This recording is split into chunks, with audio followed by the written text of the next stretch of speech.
Hey everybody, welcome to another edition of Coin Roll Hunting. So as you can see, I'm not doing my traditional format.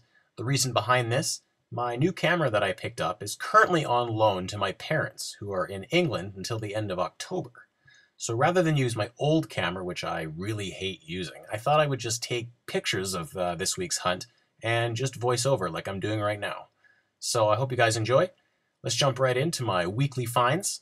So as you can see, I found 7 silver dimes. So another good week for stacking.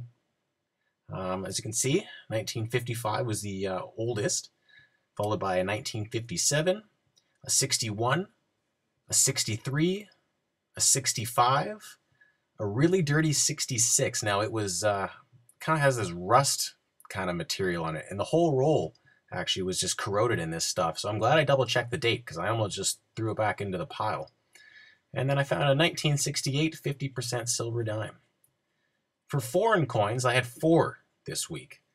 A couple of 5 pence pieces from England, where my parents are right now. A 10-cent piece from Barbados, and a 10-cent piece from Singapore. So as you can see, I picked up another box of nickels to go through, another box of pennies to go through, and another box of dimes. Now, you'll notice that all these dimes are machine wrap rolls. On that topic, I actually have 3 theories when it comes to machine wrap rolls, and I'd like to hear what you guys have to say, or if I'm completely off the mark, please feel free to, correct me. But here are my 3 theories when it comes to machine wrap rolls. Number 1, when you get them, you're either going to get brand new ones from the mint, so they're going to be brand new 2012 coins. Theory number 2, you're going to be getting them from a place that's already done what I would call a metal recovery process, in which they've stripped out anything made of silver or nickel or copper, leaving you just ones that are made of the current metal, which is steel. So then you're only going to get coins ranging from 2000 and newer. And theory number 3, and I think this box falls into this category, or this theory, is you get it from a company that just comes into large volume of coins and simply rolls them up and sends them to banks when they need them.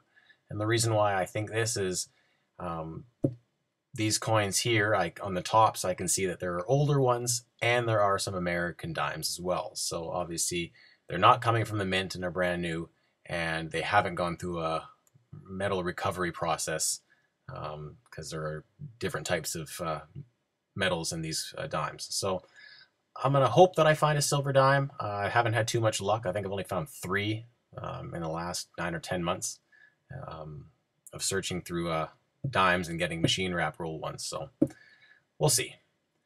I also made a silver purchase this week. As you can see, I picked up 10 Canadian silver nickels. Now, these are pretty neat.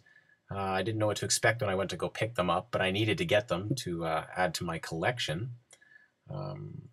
These dates range from 1910 all the way up to 1920. 1915 was the only one I couldn't get.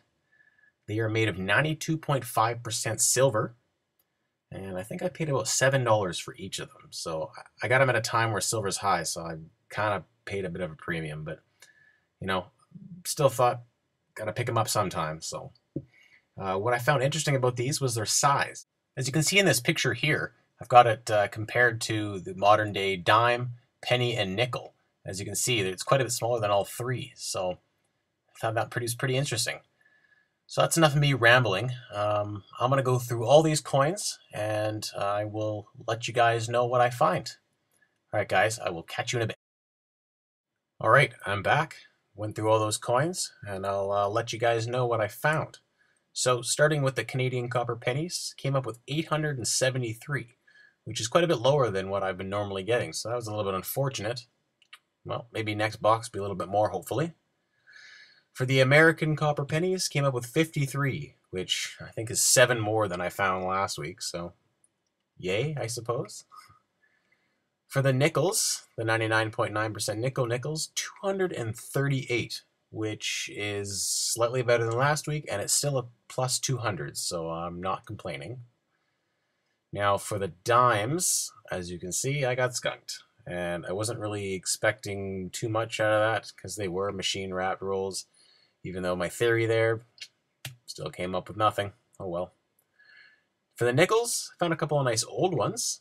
A nice 1937 and a nice 1941, so those two made me quite happy. Also found 3 from 1960 and another 1967 Centennial Nickel with the rabbit on it. Seem to be finding at least one in every box.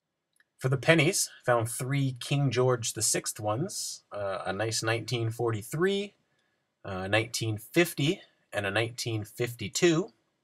Found a couple of wheat pennies, a 1946 no mint mark, and a 1958D.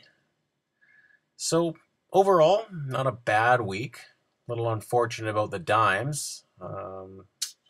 Try to avoid those machine wrap rolls if I can. Of course, kind of happy with the nickels, the 1937 and the 41 though. And it's always nice to find a couple of wheat pennies. So I think overall not too bad. Well, I hope you guys enjoyed this video. Please let me know what you think about this format. I'll probably do it again next week until I get my camera back. In the meantime, I hope you guys are doing well. Please like, comment, subscribe. And yeah, I'll catch you guys next week for another edition of Coin Roll Hunting. And good luck with your own hunts. All right, guys, take it easy.